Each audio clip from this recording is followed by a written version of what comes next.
Bem, meus queridos amigos e irmãos, muito boa noite. Estamos aqui, como acontece todo primeiro sábado do mês, com esse programaço Leon Denis, o apóstolo do Espiritismo. Leon Denis, que foi o maior filósofo da história do Espiritismo, autor de uma obra portentosa de filosofia espírita, e o Leon Denis era um lírico, né? O poeta do Espiritismo, aquele que secundou Allan Kardec junto com outros grandiosos espíritas na França, como Gabriel Delany, Camille Flammarion, etc, etc, etc.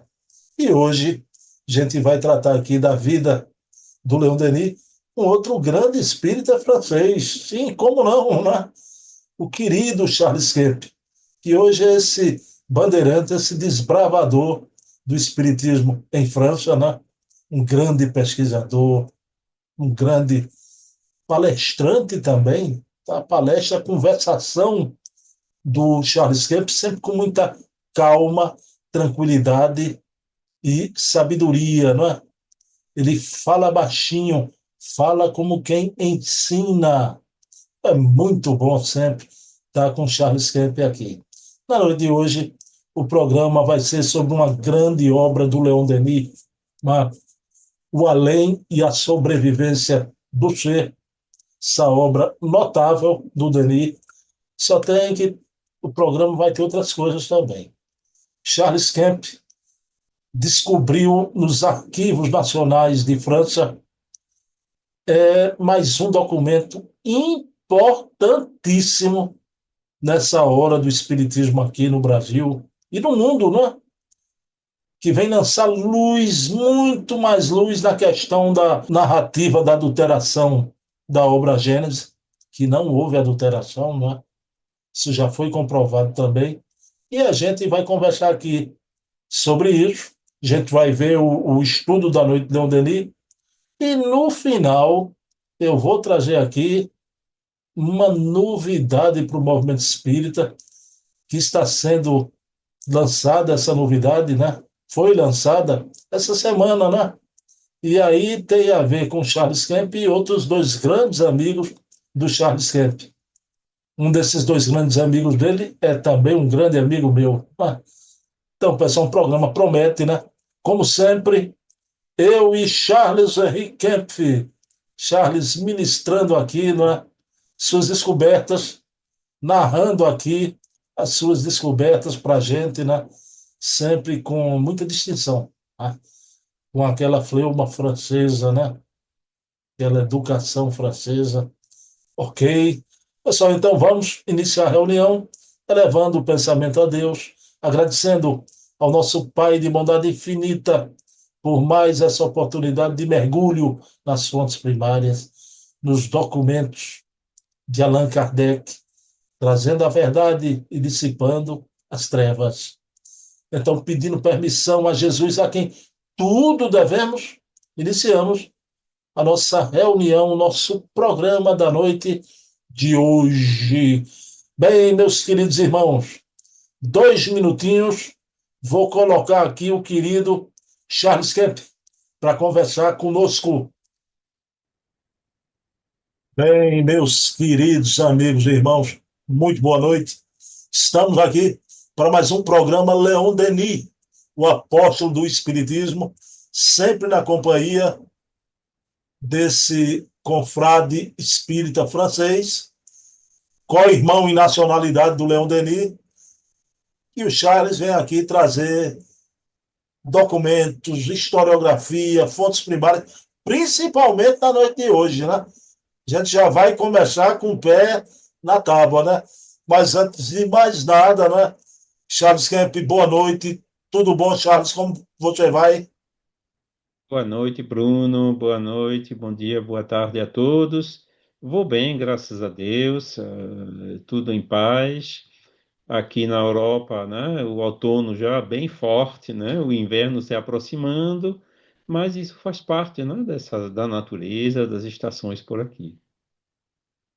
Charles, uma pergunta rápida, não é? A gente se encontrou esse mês já, não é? Naquela live os Isso. pesquisadores, né? Você, Carlos Sete, Adair, Luciano Klein, não é? E agora eu pergunto a você, o que é que você achou? Não é? É diferente, é importante um debate assim com mais gente de vez em quando, né, Charles? Pois é, eu achei bom, né, ter tantas pessoas assim ao mesmo tempo, né, na telinha e, inclusive, né, o que me marca sempre, né, a harmonia que existe, né, esse espírito de colaboração, esse espírito de fraternidade, né, de pesquisas colaborativas, que na realidade é isso, né, e eu gostei, quer dizer, gostei bastante, né, de podermos todos, né, cada um trazendo um elemento, né, constituir um conjunto, né, que no final das contas fica mais forte. Bom, e a presença, né? Porque um grupo, você, Luciana, Carlos Sete, Adair, né? Então, a turma de São Paulo, a turma do CCDPE. Importante também trazer alguém do Nordeste aqui, Luciano Klein, né? Que é um baita Exato. de um pesquisador e é historiador, não é, Charles Kemp? Pois é, do Ceará, né? Acho que a gente não conhecia ele pessoalmente ainda, né? Mas eu acompanhei os trabalhos dele, né? Que já há algumas décadas atrás, né? Pesquisa sobre Bezerra de Menezes. E, inclusive, devo confessar que foi um dos elementos mas como é que podem encontrar ainda tantos elementos que já são mais de um século atrás, entendeu? E a mesma coisa acontece aqui na França, né? Até mais tempo ainda, né? 2 séculos quase, né? Do Kardec. E cada vez que a gente vai para os arquivos, né? A gente descobre alguma coisa que a gente não sabia e que traz um elemento novo. E Luciano, como você, foi um grande amigo de Eduardo Carvalho Monteiro, fundou o Exato, Elipe. A fundação do Elipe, Luciano estava lá com o Eduardo, né? Então, exato. bom, Charles, hoje a gente vai ter uma divisão aqui no programa, né? Vai ser um programa um pouquinho didático, né? Então, por etapa. Charles, você fez umas descobertas nos arquivos nacionais da França, né? Então, que eu queria trazer aqui e queria te fazer algumas perguntas, né? Porque a sua descoberta lança uma luzinha a mais naquela questão da adulteração da gênese, aquela polêmica toda, né? Que os pesquisadores, né, confrontaram e acham que não houve adulteração, né? Na minha opinião, comprovaram, mas a gente vai ver aqui o documento, Charles. Eu vou usar o CSA do Espiritismo, do Carlos Chet, ver o achado do Charles Kemp. Permita eu colocar aqui, Charles, 2 minutinhos. Vontade. Bom, meu querido Charles Kemp, está aqui a página do CSA do Espiritismo, está aqui a primeiros documentos que eu vou mostrar aqui. Mas, Charles, é o seguinte: o Carlos Sete Bastos, quando descobre aquela Gênese lá de Nochetor, de 1869, na capa estava escrito a Livraria Espírita. O que o pessoal que defende aquela outra tese da adulteração dizia, mas não pode, Livraria Espírita, né? Foi depois, né? Esse achado é muito importante porque, Charles, Kardec já sabia, né? Desde 12 de janeiro de 1869, ah, já sabia, inclusive, o endereço da Livraria Espírita, na rua Lille, número 7, né? Eu quero primeiro perguntar a você, está aqui os documentos, os verdadeiros achados de Charles Kemp. A minha pergunta, Charles, essas descobertas causam impacto na questão da Gênese de 1869, nessa pesquisa?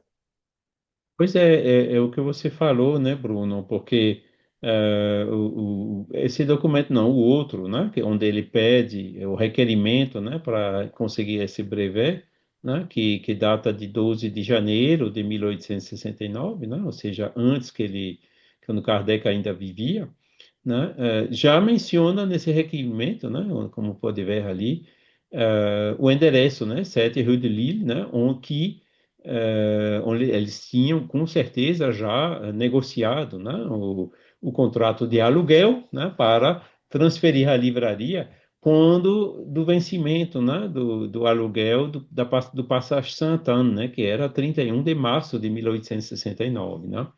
E interessante é que, então, aqui é um documento original, né, que está nos arquivos, que a gente pode dar a cota, tudo mais, mostrar onde é que isso está guardado hoje em Paris, né? Um documento que em 12 de janeiro já, pelo Monte Kardec, quer dizer, ele assinou HLD Rivai, né, que era a identidade dele, né? eh, já informava, né, no requerimento que a livraria ia funcionar naquele endereço 7 Rue de Lille. Então é isso, né, que é o elemento novo, né, que veio eh, mostrando que esse endereço já era conhecido por Kardec já em janeiro daquele ano. Então, aquele argumento, né, que contradizendo essa quinta edição de 1869 que foi encontrada na Bibliothèque de Le Châtel, caiu, né? Caiu esse argumento por esse documento, né? Quer dizer, ele veio como mais um elemento, né, no sentido de que as revisões dessas, pelo menos da Gênese aqui, mas também os outros elementos, né, como o céu e o inferno, as revisões foram feitas por Allan Kardec, ele mesmo enquanto vivo, né? Então é bom, né? Porque você vê, o que a gente já sabia, porque os registros dos brevets de livraria já são digitalizados online, né? Agora, as pastas com os detalhes, com esses documentos, não estão. Só indo lá, né, com a cota, solicitando, né? E tem um pouco burocrático lá, mas a gente consegue, né?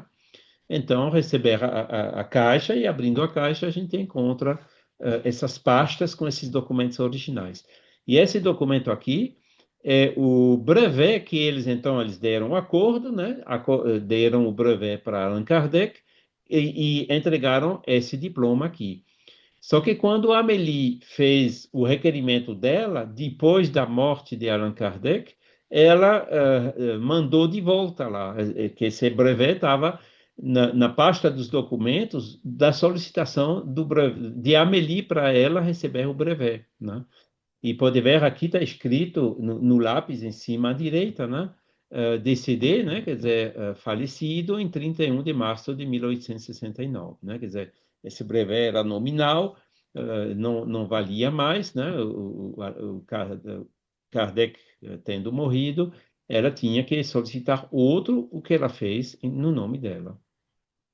Ok, Charles, então tem outra publicação aqui, Charles Kemp. Aqui está outros documentos, descobertas suas também, e eu queria perguntar a você, Charles, veja bem, nesses documentos, Amélie Gabrielle Boudet era tida com habilidades de uma verdadeira livreira, né? Aos Sim, 73 anos e muito ativa. Então, se não, Charles, ela teria transferido, né, o brevet, o certificado, para habitar Telian. Teria sido assim, né? Mas ela era muito ativa e capaz. exato. Ela podia ter pedido a transferência para um dos outros sócios, né, da sociedade anômica, né, anônima, mas ela não, ela decidiu solicitar no nome dela. Então, na pasta dos documentos com a solicitação dela, tem a carta, que nem essa que a gente viu, né, que o esposo fez alguns meses antes, e existem também esses dois, entre outros, né, porque tem outros documentos ainda. Esses dois documentos, um deles é mostrando, né, um certificado da polícia do bairro onde ela morava, Avenue de Ségur, né, que ela é uma pessoa certa e os vizinhos confirmando que ela morava bem ali, coisa assim, né?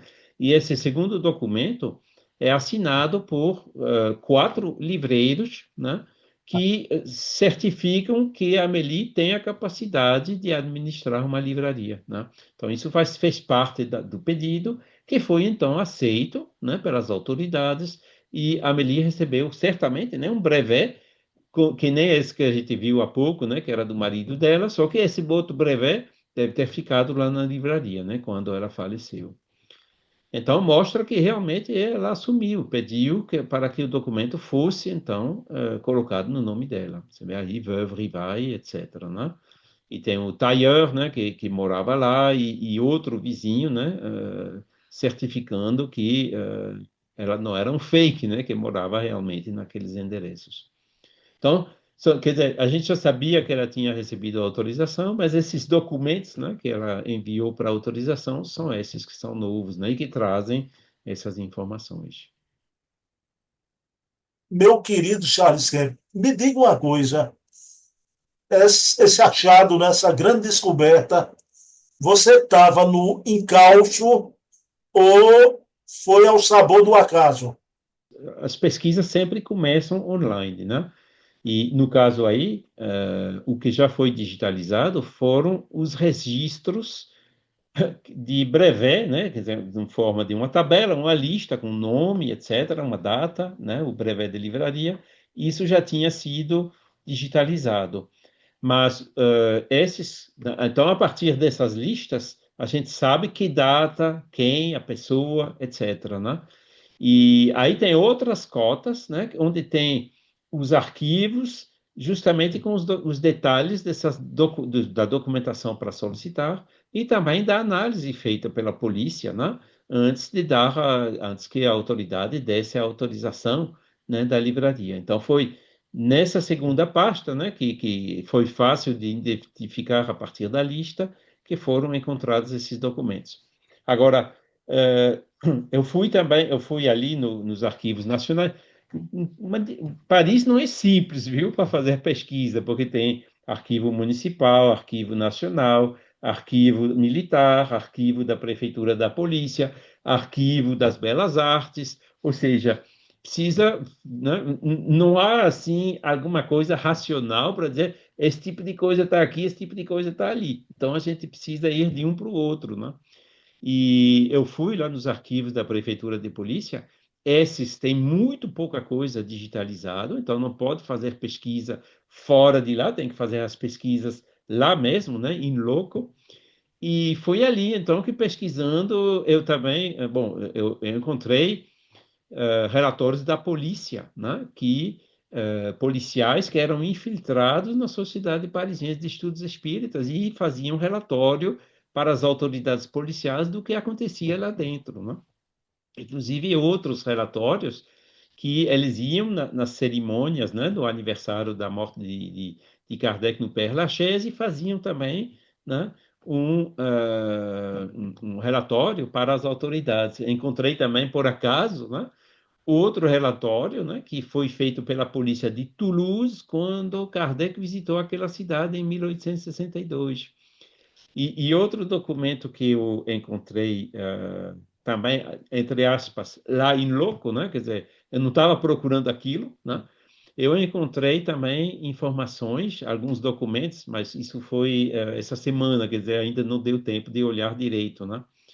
Mas sobre uma capela dos católicos apostólicos que funcionava lá dentro da Vila Ségur, né? Ou Assim, seja, da propriedade de Allan Kardec e de Amélie, que tinha começado lá em 1860, né?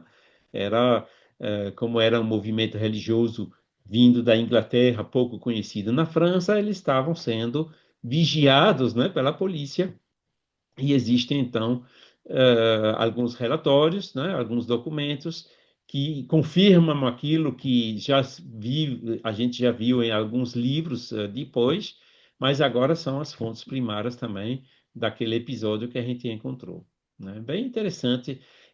Bom, agora vou como é que diz? Hibernar em Portugal, né? Vou ter que esperar a volta aqui para a França na primavera que vem para poder voltar lá, né? Daqui para lá investigar mais, né, encontrar mais cotas, né, mais pastas para ver, né, e para continuar essas pesquisas em loco.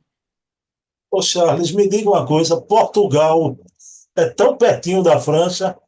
Kardec nunca esteve em Portugal, não, Charles? Não, pelo que saiba, não. Ele foi até Toulouse, lá, Bordeaux, né? Quer dizer, caminho já, meio caminho para lá. Mas eu acho que ele não atravessou a fronteira com a Espanha. Quem atravessou foi o Lemarri, né? Quando participou do primeiro congresso lá em 1888, né? Mas Kardec não. Ele foi para a Suíça, né? Talvez no norte da Itália, mas para a Espanha e Ok. Portugal ele não foi, não. Charles, veja bem, para encerrar essa primeira parte da descoberta, né, que você fez sobre a livraria espírita, me diga uma coisa: em pesquisa é sempre de bom alvitre não fechar nada 100%, tá? Por exemplo, sobre esse imbróglio aí da Gênesis, o Charles sempre diz: eu acho, eu tenho convicção 95%. Mas deixa eu forçar a barra um pouquinho só. Um achado como esse não movimenta um pouquinho, não, para 96%, Charles Kemp. Claro, talvez passou de 95 para 96, né? Mas o verdadeiro pesquisador, que nem o verdadeiro cientista, ele não deve ter assim preconceitos e ele tem que ser, né? Um dos critérios da ciência é justamente você estar certo enquanto alguém demonstra que você não está. E isso pode acontecer em qualquer dia, entendeu? Por isso a gente precisa ser neutro, né, nesses posicionamentos, né? É verdade que a probabilidade aumenta, né? Mais um elemento, né, que mostra que essas revisões foram feitas pelo próprio Kardec. E a pesquisa, ciência, é isso mesmo, né? Você sempre tem que estar pronto, né, para aceitar um dado novo, um fato novo, um documento novo, né, que recoloque em questão aquilo que você pensava que já estava estabelecido, né? Então tem que ter sempre essa abertura nas pesquisas, porque senão se a gente tem um viés, né? E eu não, por exemplo, esse documento, né? A primeira coisa quando eu encontrei, inclusive eu nem vi, eu li porque nos arquivos o problema é que o tempo está contado, né? São muitas páginas, aí tiro as fotos e depois eu leio, né? Mas eu já tinha enviado para o Carlos Seta e me falou, você viu lá que tem já o endereço de... Eu não tinha visto ainda, mas mesmo se eu tivesse visto, né, eu não escondo nada. Tudo que a gente descobre, a gente logo divulga para que vários outros pesquisadores atrás pudessem, né, proceder com as análises. Essa que é a neutralidade. Charles, então deixa eu mandar um recado aqui, né? Carlos Sete Bastos, Adair Ribeiro Júnior, Luciana Farias. Olha, pelo menos eu consegui Charles Kemp aqui da boca dele, dos 95 para 96, né? O sarrafo se mexeu um pouquinho, viu? Eu vi algumas coisas recentemente, né? Esse acervo Canuto Abreu, né? Pessoas que falaram, não, o movimento espírita brasileiro ainda não está pronto para poder ver esses documentos. Esse é o tipo de atitude equivocada, né? Isso Perfeito. não procede. Quem é essa pessoa para julgar e determinar isso? Por que que esses documentos chegaram lá? Por que foi que eu achei, por acaso, como se diz, né, esses documentos? É porque a espiritualidade quis. Charles, me permita dizer aqui, concordando com você, você sempre disse que o Eduardo Carvalho Monteiro publicava tudo, disse não tem que reter Ah, nada, exato. tudo. A É, única ele pessoa que tinha. eu vi, a única, a única pessoa que eu vi criticar seu Canuto de Abreu aqui no programa foi Dona Heloísa Pires, que disse como é que ele fica com aqueles documentos guardados durante décadas. Que absurdo, o pai nunca concordaria com aquilo, Herculano. Tinha que trazer de público. Eu acho que Dona Heloísa pensa bem, viu? Pensa bem. Pois é, pois é. E você vê que isso era, o Canuto Abreu trouxe, levou aqueles documentos para o Brasil nos anos 1950, né? Quer dizer, já faz tempo que estava lá, inclusive ele transcreveu, né? Datilografou muitos desses documentos, né? Mas quis manter isso em segredo Deus sabe, só Deus sabe por quê, né? E os herdeiros dele cumpriram, então, de uma certa maneira, com as vontades dele, mas o Eduardo não era assim, eu também não sou assim, né? Eu até fui criticado, né, pela minha própria esposa, né, quando eh, divulguei, né, a carta, a primeira carta que Rivai enviou para Amélie, né, namorado para namorada. Você está entrando nos assuntos privados deles? Uf, qual é o problema? A carta é tão bonita, né? A gente vê realmente quem eram. E se essa carta chegou até nós, não é para, né, deixar a luz debaixo do alqueire, né, como disse Jesus. Bom, então tá aí, Charles Kemp. Não é só dar parabéns, né? Muito obrigado, né? A gente agradece de coração, mais uma descoberta sua, né? Já é um arsenal de descobertas, né?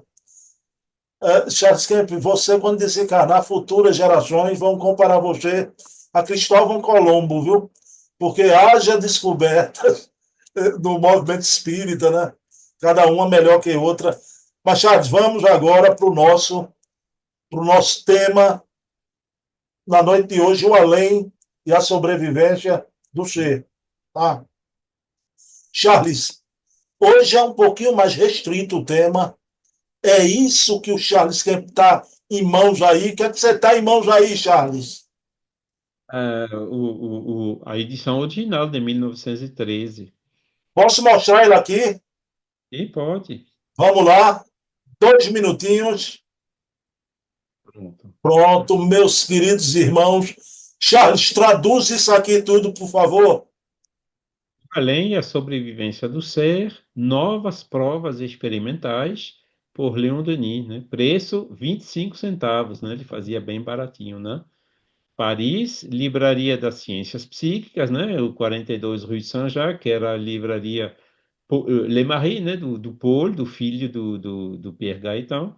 E também na Livraria do Magnetismo, né? Que era 23 Rua Saint-Merry, em Paris também, né? E você vê a data, 1913. Charles, deixa eu lhe fazer uma pergunta, né? Primeira edição de O Além e a Sobrevivência do Ser. Foi difícil alcançar esse volume? O bom dos livros de Leon Denis é que a tiragem foi bastante, né? Eles tiveram bastante sucesso, né? Então, nos sebos, né, a gente encontra com relativa facilidade esses originais antigos. E ainda não tem aquela atração forte, né? Como é o caso, por exemplo, os originais dos livros de Kardec, né? Do vivo deles. Esses já são mais complicados em encontrar e quando encontra o preço é mais alto. Era isso que eu queria lhe perguntar. A gente viu o valor ali, 25 centavos, né? Mas quando você encontra uma relíquia dessa no sebo, né? Foi um preço acessível ou foi salgado, Charles Kemp? Um livro desse você encontra, vamos dizer assim, com 5, 10 euros. Não é, é mais do que 20 centavos, mas também não é, são aquelas somas em centenas, às vezes até milhares de euros, né, para um original de Kardec. Bom, Charles Kemp, veja bem, eu queria lhe fazer duas perguntas numa só. Sai o Além a Sobrevivência do Ser, que é considerado, Charles, a gente viu o mês passado, Espiritismo e o clero católico, né? Aquelas obras ali eram obras chamadas de defesa, né? Uhum. Já essas, agora, a partir do Além a Sobrevivência do Ser, obras de estudo. É um complemento, Charles, de O Problema do Ser, do Destino e da Dor, e também da obra No Invisível. Aí eu lhe Isso. pergunto uma coisa. Hoje, as publicações modernas de pesquisa, por exemplo, né? O Carlos Sete, quando lançou Os Espíritos sob Investigação, ele depois colocou um capítulo como um bônus. Seria mais ou menos isso, esse complemento é como se fosse um bônus dessas obras mais volumosas. Isso pode ser visto assim, né? Porque no Invisível, se eu me lembro bem, era 1901, né? E o Problema do Ser e do Destino era 1907, 8 por aí, né? Então, Os dois livros já tinha assim uma dezena de anos, né, de publicados, né? E naquela época era mais complicado, né, fazer uma revisão, composição, e quando imprimia tinha que imprimir 1.000, 2.000, 3.000, né? Quer dizer, é um investimento grande, né? Então, aquela época também foi muito propícia, né? Houve muitas pesquisas, muitos testemunhos novos, né, que apareceram no intervalo, tanto na França como na Inglaterra e outros países. E então Leon Denis realmente decidiu, né, nesse mesmo intuito, né, que é de demonstrar a existência da alma, né, e também a sobrevivência da alma ou do ser, como ele diz, né, fazer um opúsculo menor, trazendo, né, muitos desses testemunhos e desses fatos, desses elementos novos, né, que tinham acontecido nos anos, né, um pouco antes de 1913, né, que quando a gente olha o volume, a gente vê fatos de 1911, 1912, que, claro, não podiam ser incorporados naquelas edições dos dois livros que você mostrou. Então, pode ser considerado assim, né, como um capítulo bônus, né? Hoje é mais fácil, né? Hoje a gente imprime, né, a tiragem, né, como a gente falou, a gente faz tiragens menores, né? E quando a gente vê que está vendendo bem, a gente pode mandar reimprimir facilmente, né? Evitando assim imobilizar capital, né? E ter espaço para estoque, né? Mas também porque a reimpressão, né, com os processos de hoje, é muito mais rápida do que antigamente. Inclusive, a gente pode até, aos pouquinhos de cada revisão, introduzir algumas modificações, se for necessário, né? Então, mudou um pouco esses procedimentos, mas naquela época, com certeza, né? Isso, e mais o fato que, apesar de ser complementar, ele é como é que a gente chama isso? Ele é independente, né? Quer dizer, uma pessoa que só lê isso sem os dois outros vai conseguir entender baseado naquela fenomenologia. Mas tem no livro, quando você abre ele, deixa eu mostrar aqui, uma lista, né, dos outros, né? Você vê? Obras do mesmo autor, né? E ali tem, depois da morte, cristianismo e espiritismo, no invisível, problema do ser e do destino, grande enigma, porquê da vida, inclusive o espiritismo e seus detratores, né? Aquela brochura que custava 10 centavos, né?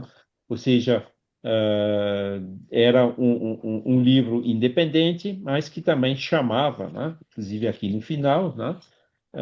Tem uma pequena biografia, né? Não sei se dá para ler direito, de cada livro e a descrição do que o livro contém, né? Por isso que eu acho que por todos esses motivos foi mais simples naquele momento, né? Fazer sob forma de uma pequena brochura complementar, né? Por exemplo, aqui cristianismo e espiritismo, né? Aqui problema do ser e do destino, né? Pronto. Essas coisas, inclusive, geralmente não estão nas traduções, né? Pois. Mas precisa ver o original para poder ver isso, né?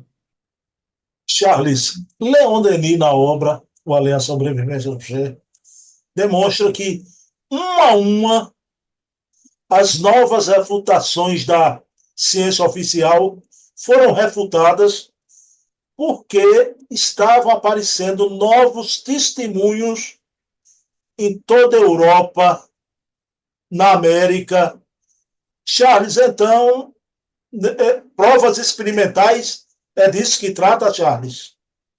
Pois é, porque você, né, sobre a existência do além, a existência da alma, a sobrevivência da alma, tem as opiniões a favor e tem as opiniões contra, né? Ou argumentos a favor e argumentos dos opositores, né? Então, o Espiritismo, né, Kardec diz que ele é evolutivo, né? Ele vai seguindo o progresso da ciência das descobertas, né? E cada vez, né, que aparece um fato novo, um fenômeno novo, né, serve de argumento ou para um ou para o outro, né? Então, Leon Denis ele realmente aproveitou esses fenômenos novos para dizer, você vê, isso aqui era novo, não era conhecido e assim mesmo confirma totalmente aquilo que a gente dizia antes, entendeu? Transpondo isso para os dias de hoje, né? Tem EQMs.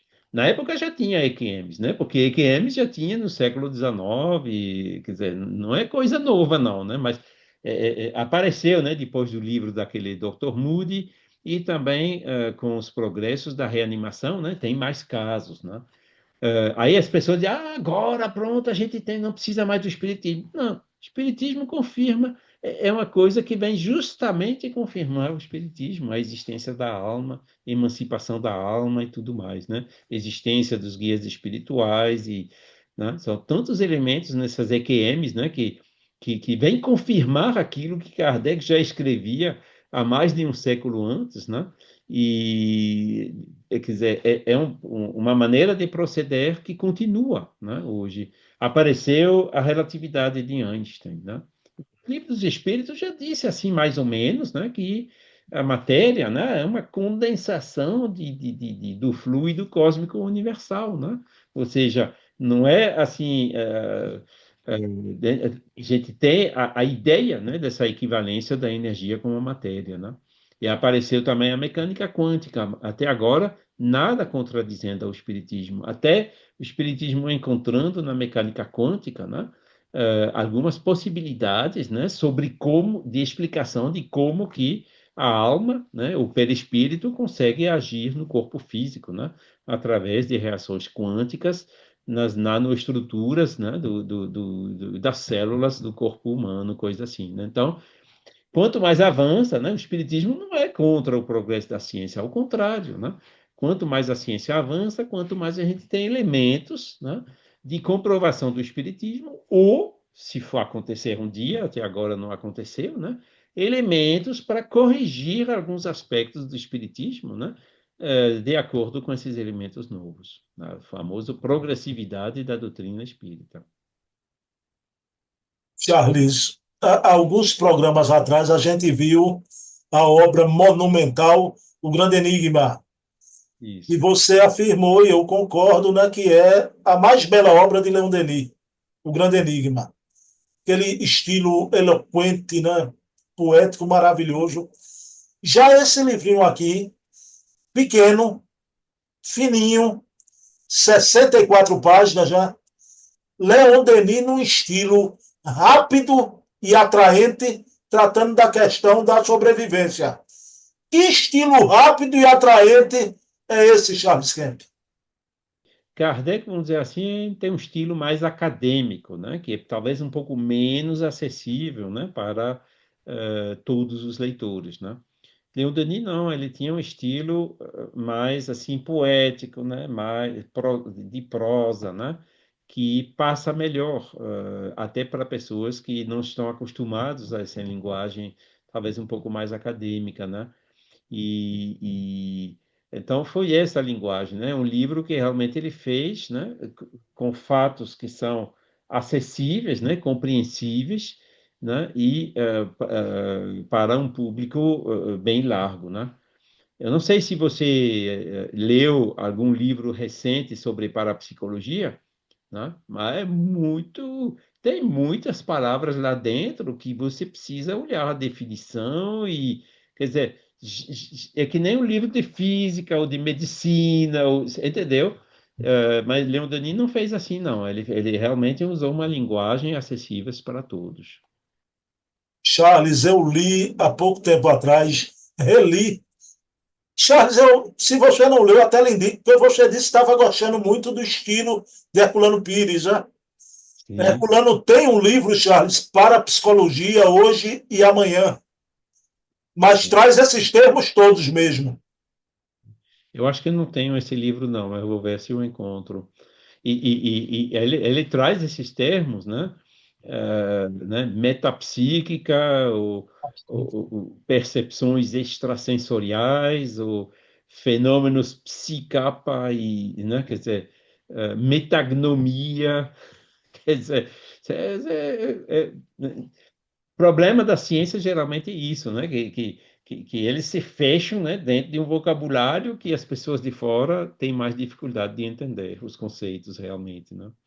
Mas não, Herculano, eu vou até procurar ver se eu encontro esse livro. Charles, a pergunta que eu quero lhe fazer.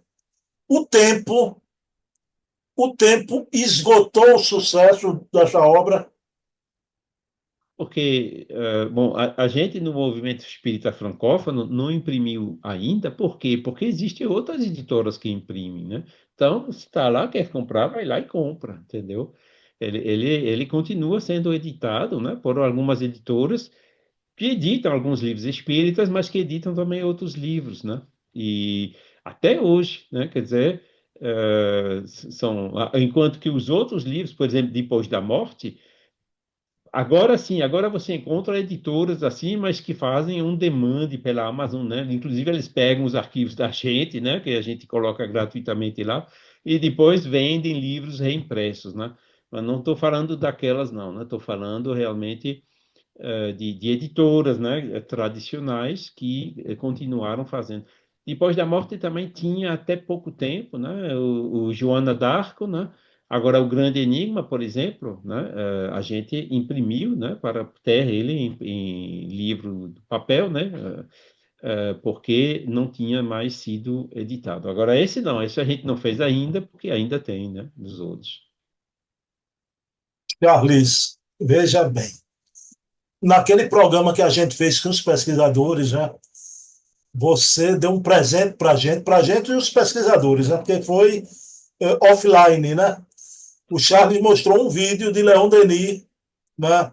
Um vídeo ao vivo, Leon Denis abraçando os companheiros, caminhando, uma imagem impressionante. Aí, domingo, eu estava gravando com o Luciano Klein. Tá? O Luciano está no encalço de um áudio com a voz do Bezerra de Menezes. Aí ele se lembrou do seu vídeo, né? E do programa a gente perguntando, será se o Charles Kemp encontra ainda, quem sabe, um áudio de Leon Denis, já que encontrou um vídeo?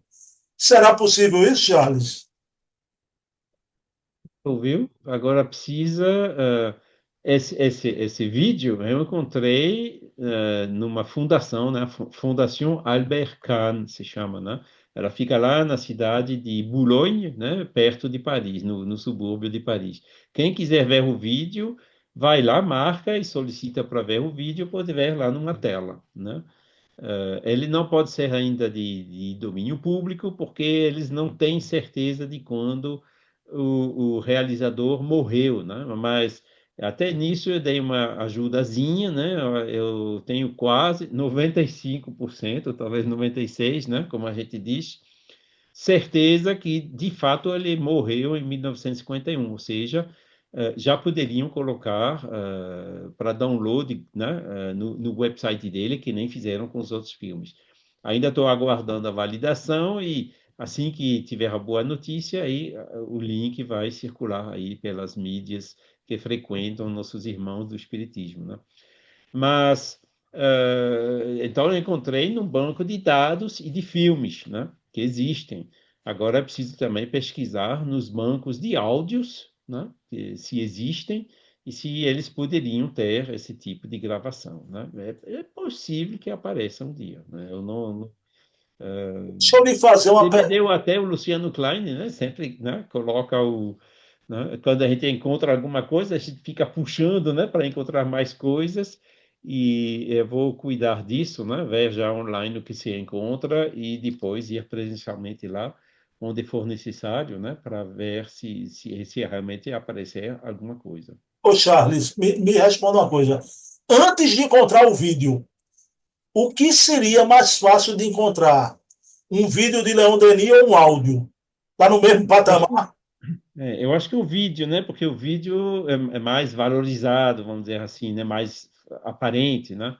Mas eu sei que existem bancos de áudio também, né? E né, vamos ver se a gente encontra.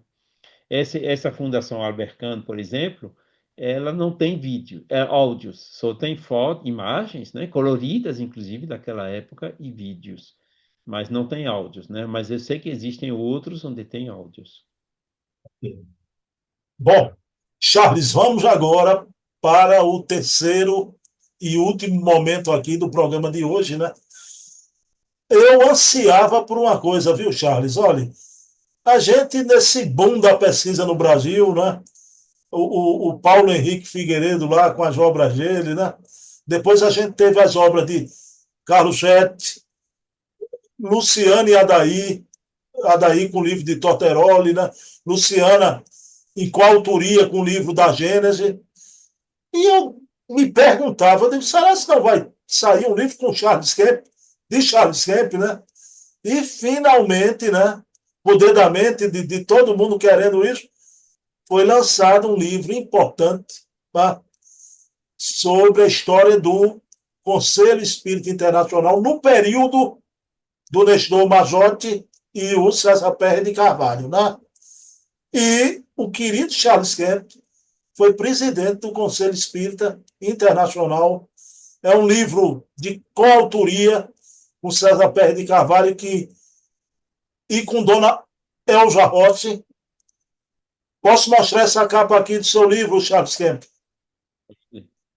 Bom, meus queridos amigos e irmãos, está aqui a obra Movimento Espírita Internacional, Origens, Ideias e Experiências, Antônio César Pérez de Carvalho, Charles Kemp, Elza Rossi.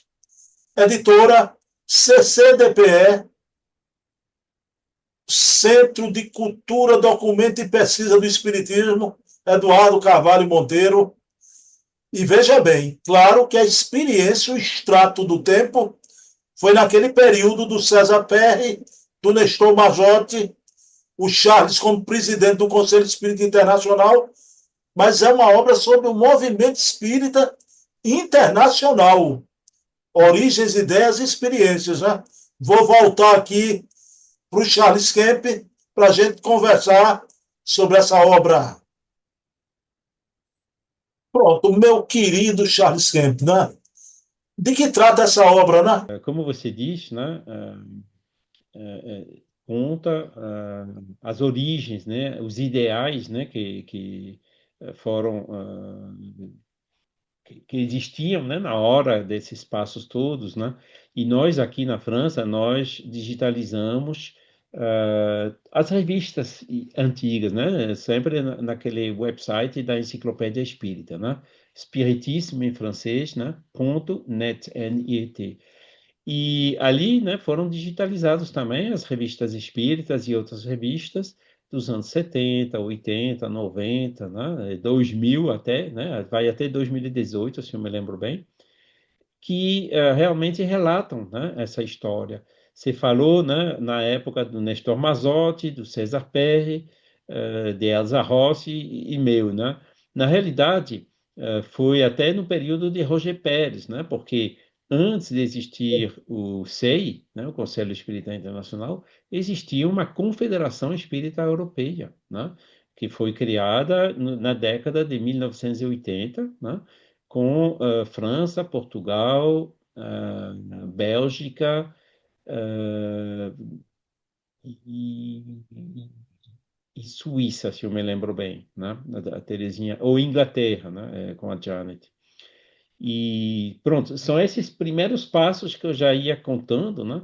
Depois apareceram aqueles congressos lá no Brasil, né? O congresso da FEB em Brasília em 1989, depois um outro em São Paulo.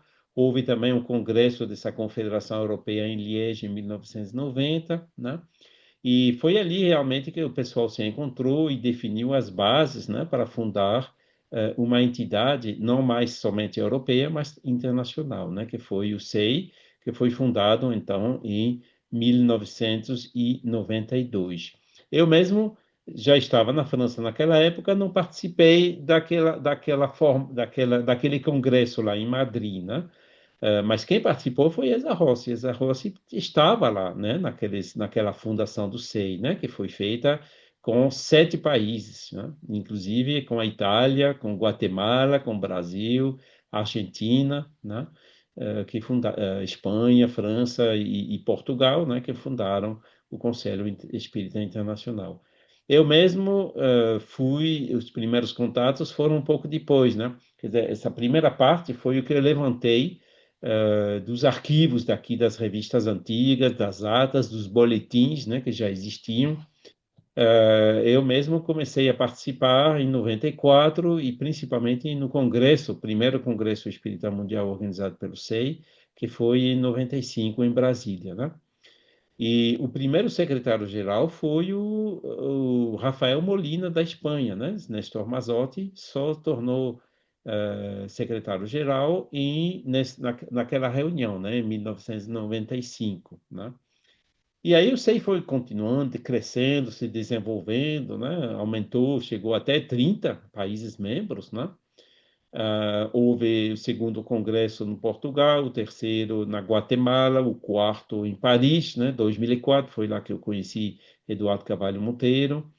Depois foi na Colômbia, depois foi na Espanha, depois foi em Cuba, né? Isso já nos leva em 2013, né?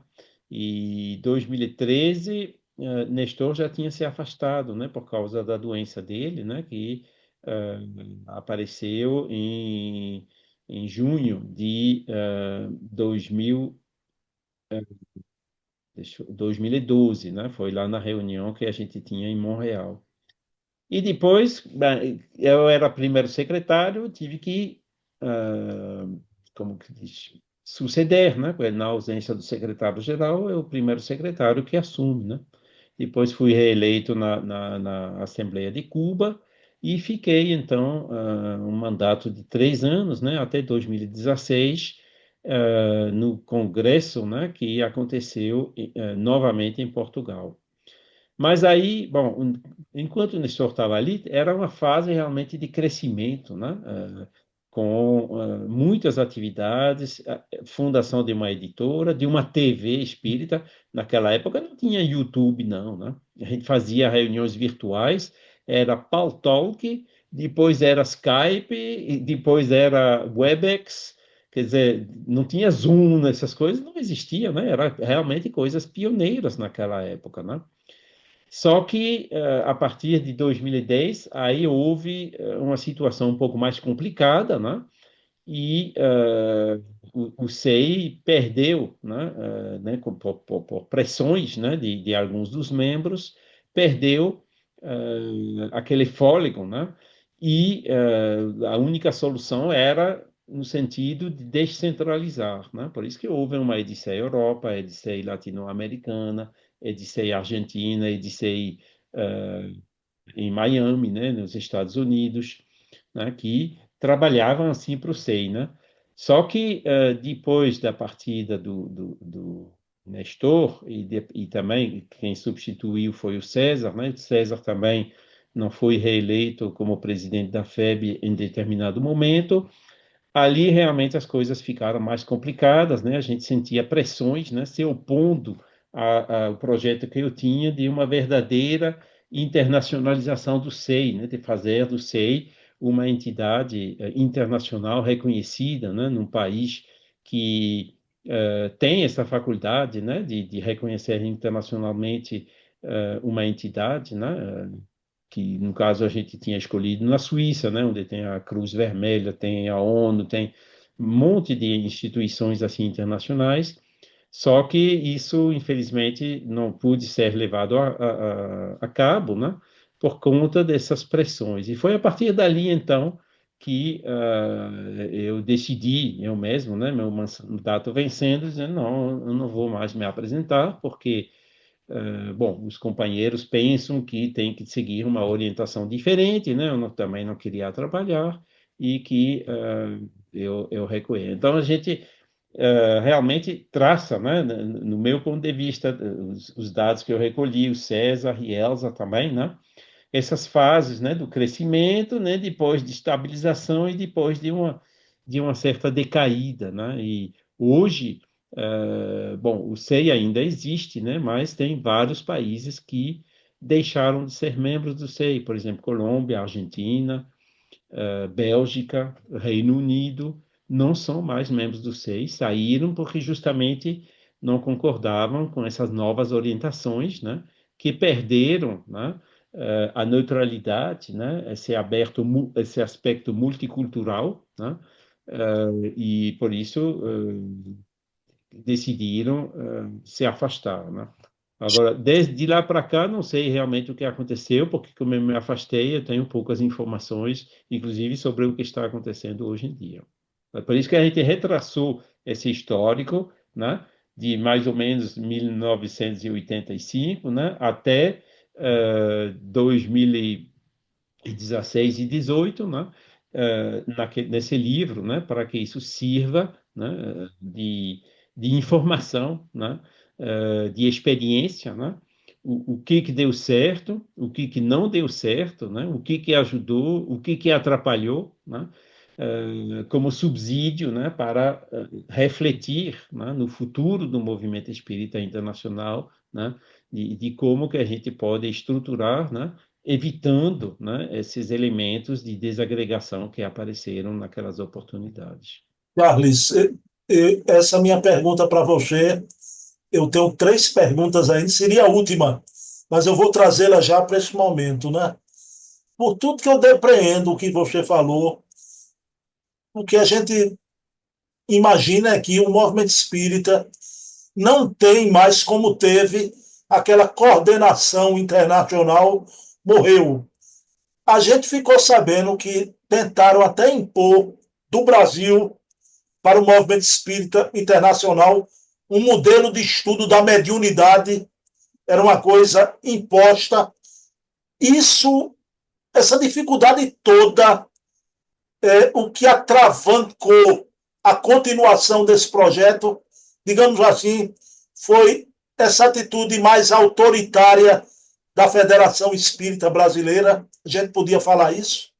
No início, né, a gente vê bem, foi por isso que eu fui um pouco antes do SEI para ver o que se passava na cabeça de um Roger Pérez e, né, os primeiros contatos, né, com Nestor Mazotti, e outros companheiros, né?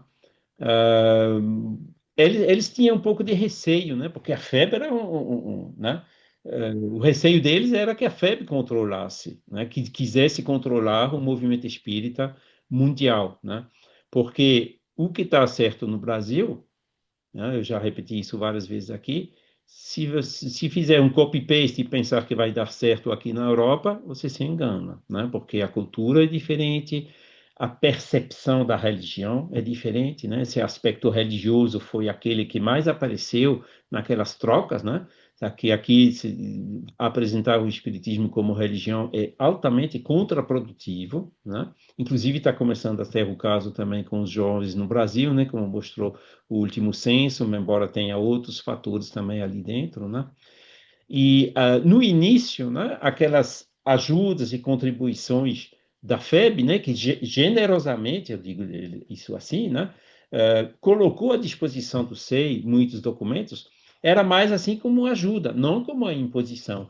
Tanto é que esses documentos que a FEB trouxe foram analisados e revisados, inclusive modificados e reescritos pelo SEI, entendeu? Quer dizer, não era de uma maneira impositiva, né? Isso, enquanto Nestor estava ali como presidente da FEB e como secretário-geral do SEI, sempre foi assim, né?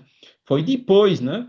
César tinha ainda um conhecimento do movimento, né? Que continuou com a EDCEI e tudo mais. Foi depois que realmente a nova diretoria do SEI, da FEB, né? Que já tinha um conhecimento muito mais incompleto, né, sobre a realidade internacional, fizeram algumas coisas, né, inclusive, né, o problema do SEI era sempre de se tornar autossustentável, né? Daí a Edicei, né, a editora, para fazer os livros, para ver se com o tempo conseguia o SEI ser autônomo, né? E quando chegaram esses presidentes da FEB, né, a primeira coisa que fizeram foi, não, os livros da FEB, quem vai vender no internacional é a FEB, né? Então, pau, cortou aquele projeto, né, que o SEI tinha, né, de se tornar independente de uma certa maneira, né? E, infelizmente, o SEI, depois disso, se tornou dependente, né? E por isso que as atividades hoje, né, caíram muito, né? Na época de Nestor, se publicava, assim, editava 10, 15, 20 livros novos a cada ano em 5, 10 línguas diferentes, né? Uma coisa impressionante. De lá para cá, acho que, pelo meu conhecimento, né, ninguém, pelo SEI, pelo menos, traduziu algum livro de Kardec em alguma língua, ou algum livro do Brasil, por exemplo, também não foi traduzido para outras línguas dentro do SEI, né? Isso acontece fora, né? Com atitudes muito comerciais. Por exemplo, existe uma editora na França, né, especializada no livro espírita, mas é uma editora comercial, a fins lucrativos, né? Os lucros vão para o bolso dos acionistas lá daquela livraria. Eles negociam com a FEB, não conheço os detalhes, né? Direitos para traduzir livros e imprimi-los aqui, entendeu? Mas fica totalmente fora do SEI, né? Ou seja, o SEI perdeu realmente toda a base, né? E foi mais nisso, então, que um dos argumentos, né, que me motivou a dizer, não, o caminho não é esse, né? E então são esse tipo de experiência que a gente relata nesse livro, né? Para que e tem outro aspecto, por exemplo, você vê Leon Denis, né? A gente não falou, a gente no mês que vem a gente vai falar do Congresso de Genebra, Lembra? certo? Então, em Genebra tinha o quê? Tinha os espíritas, mas tinha também os ingleses, os espiritualistas americanos, os holandeses, que não eram espiritualistas antes de ser espírita, entendeu?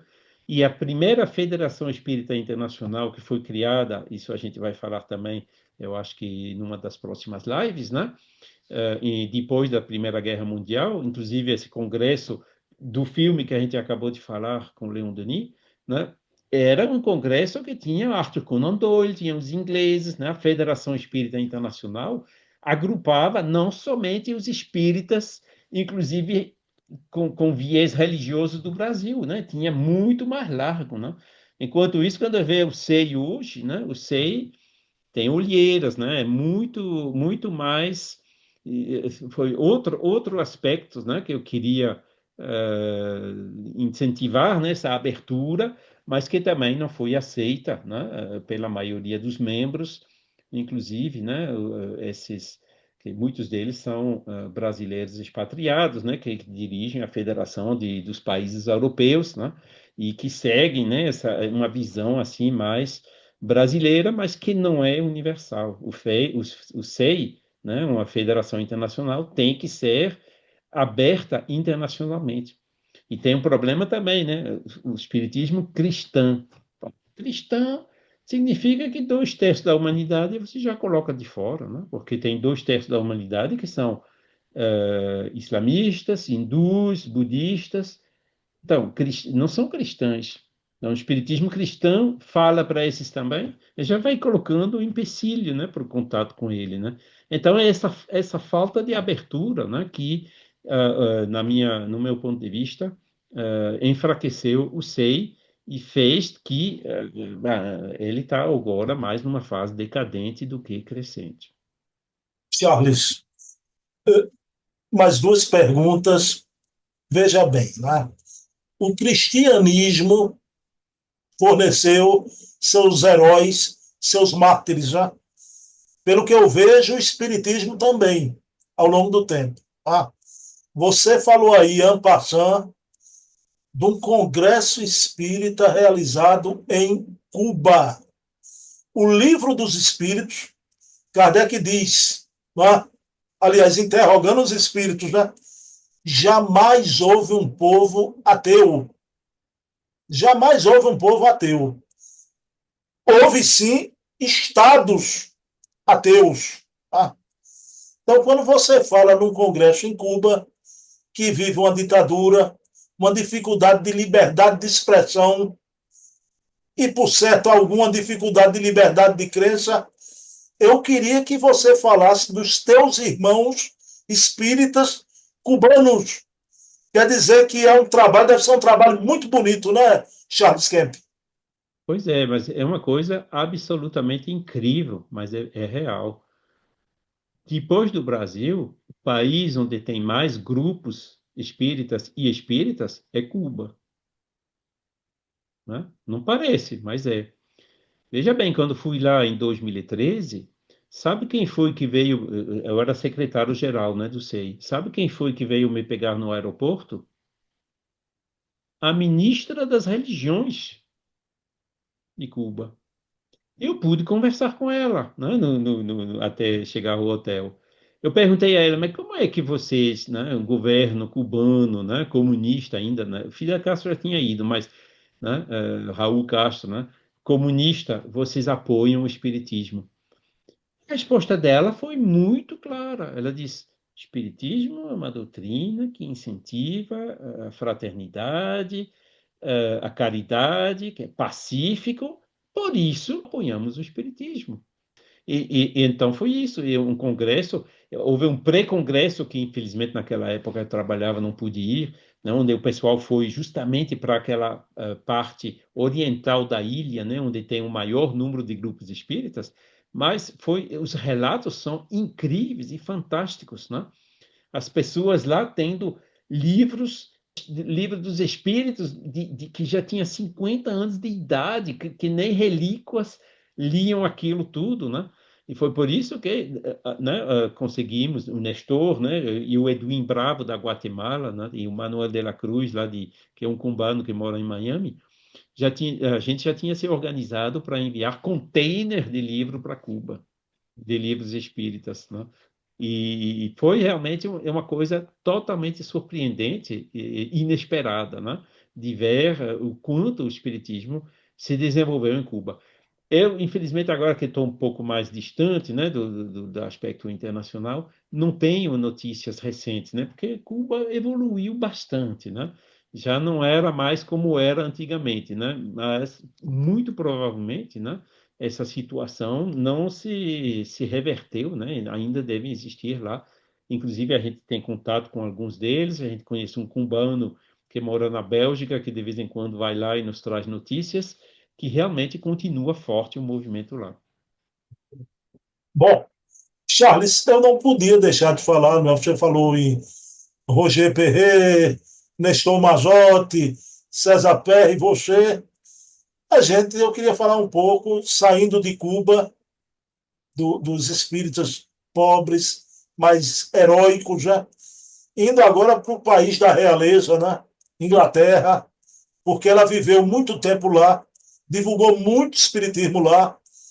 Queria lhe perguntar, a autora, a mulher da história, que é a querida grande dama espírita Elza Hoff, foi uma divulgadora de mão cheia, foi não, é uma divulgadora de mão cheia, né, Charles Kemp? Isso. Uhum. É verdade. Elsa é uma pessoa extremamente ativa. Eu fico, às vezes, admirando, né, ver essa dinâmica que ela tem, que ela imprime. Boletim do SEI, né? Começou pelo Boletim do SEI Europa, né? Que a gente fez coordenadorias regionais, né, para multiplicar os encontros e tudo mais, né? Foi ela que tomou essa iniciativa, que fez, que foi atrás das pessoas para darem notícias. E esses boletins que ainda existem hoje, né, que a gente guardou nos arquivos, é uma fonte extremamente rica sobre a história do que aconteceu, e tudo isso graças a ela, né? E ela realmente trabalha lá voltou agora recentemente, né, para o Reino Unido. Ela tomou a sucessão do Allan Kardec Study Group, né, que foi fundada por Janet Duncan, né, que é aquela que historicamente, né, reiniciou o movimento espírita no Reino Unido na década de 1970, 1980, que participou desses primeiros passos também todos, né, que vive ainda hoje, né, ela tem 97 anos. Bom, ela já não, ela está num instituto especializado, né, para pessoas da idade dela, mas Elsa Rossi continua visitando, né, conseguiu a confiança dela e é realmente uma pessoa, uma trabalhadora extremamente ativa, né, e também na divulgação, né. Eu sei que não sou muito bom, não, né? Às vezes esqueço até de divulgar os programas nossos, né, onde eu participo, né, Bruno? Você tem que, às vezes, me puxar pela orelha. Ela não, você manda alguma coisa, na hora seguinte já está no Facebook, no Instagram, não sei aonde, né? Quer dizer, é uma pessoa que realmente tem muitas qualidades, né? Faz um trabalho de divulgação extraordinário, né? E é uma pessoa bem desinteressada, bem também aberta. Inclusive, ela que tem abertura para os espiritualistas lá na Inglaterra, né? E de vez em quando contatos, reuniões conjuntas, né? E é um eixo que eu acho extremamente importante, né, para o futuro do movimento espírita. Não ficar assim confinado entre espíritas, mas se abrir um pouco mais, sem por isso desistir ou comprometer as bases nossas, que são Allan Kardec. Eu quero mandar um abraço aqui à dona Elza Rocha, né? Já conversei com ela é, pelos meios da internet, né? Uma figura também, uma dama muito bela na sua apresentação física, né? Muito bonita, dona Elza Rocha. Charles, e você lembrou de uma figura aí? Fale, fale. Quem sabe não fazer uma live com ela e com César? Pensei nisso, né? Trazer aqui uma turma para entrevistar vocês, né? O Charles, pensei nisso não. Farei isso, viu? Promessa Está é anotado dívida. aqui. Promessa é dívida. Charles, que você falou numa figura Janete Duncan, né? Dona Janete Duncan, quando eu tinha 20 anos, eu lia Reformador, aí tinha um francês lá de 2 metros de altura, com um bigode preto desse tamanho, que era o Charles Kemp, né? E eu via vocês nos congressos, Dona Janete Duncan, uma figura muito simpática, né? Fortezinha, né? Muito simpática. Ela está velhinha, você disse que ela está numa casa de repouso, né? Ainda está lúcida, que coisa boa, né? Então são essas figuras maravilhosas, né? Agora, Charlie, me permita dizer, porque você citou, né? A minha avó, já desencarnada, ela dizia assim, Charles, que intimidade é uma desgraça, viu? É uma desgraça. Então, Charles me dá intimidade e quando ele não bota o link do programa na rede social dele, eu vou cobrar. Eu disse, Charles, tá esquecido de botar o link, né? É mesmo. Então, meu amigo, um programa precioso, viu? Programa importante. E aguardem, a gente vai divulgar o livro sobre o movimento espírita internacional. Mas eu vou pedir a Charles agora para fazer a prece final. Pode ser? E com muito, muito gosto. Vamos então elevar os nossos pensamentos mais uma vez para Deus, nosso Pai, Criador de todas as criaturas, infinito em todos os seus atributos, inclusive essa misericórdia, que não deixa nenhum de suas criaturas, nenhum dos seus filhos sem um amparo pela misericórdia dele e também pelos espíritos que estão aqui, os guias espirituais, os missionários que nem foram, Chico, Nestor Mazotti, que a gente falou hoje, Roger Pérez, para nos apoiar, para nos ajudar e que aguardem de nós simplesmente esse esforço de aprender, esse esforço de praticar o bem, esse esforço de caridade, esse esforço de desinteresse pessoal e financeiro para obrar e trazer a nossa pequena pedra ao edifício de um mundo melhor. Agradecemos então imensamente novamente por essa oportunidade que tivemos hoje de seguir os passos de outro missionário que foi Leon Denis, que possamos então com esses elementos avançar, nos adequar sempre mais, sempre melhor com as leis naturais e que possam também ser esses ensinos úteis para os espíritos que possam estar conosco hoje. Mais uma vez, obrigado a esse canal, a Bruno, por permitir esses eventos. Muita paz a todos. Bem, meus queridos amigos e irmãos, para o mês de dezembro, estaremos aqui com Charles Kemp para mais um programaço Leon Denis, o apóstolo do Espiritismo. Quem sabe, antes disso, ou em dezembro, a gente vai fazer essa live com Elza Rossi, com César Perry, e trazendo mais alguém para entrevistá-lo, já? Quero dedicar esse programa a você, minha mãe Eva, espírito imortal que habita plano espiritual. Charles Kemp, essa semana é o meu aniversário. Então, mamãe, obrigado pelo dom da vida, minha mãe. Te amo, tá? Não te esqueço e obrigado pela porta da reencarnação que você me ofertou. Tá? Charles Kemp, querido, um abraço, viu? Tudo de bom. Muita paz. Paz.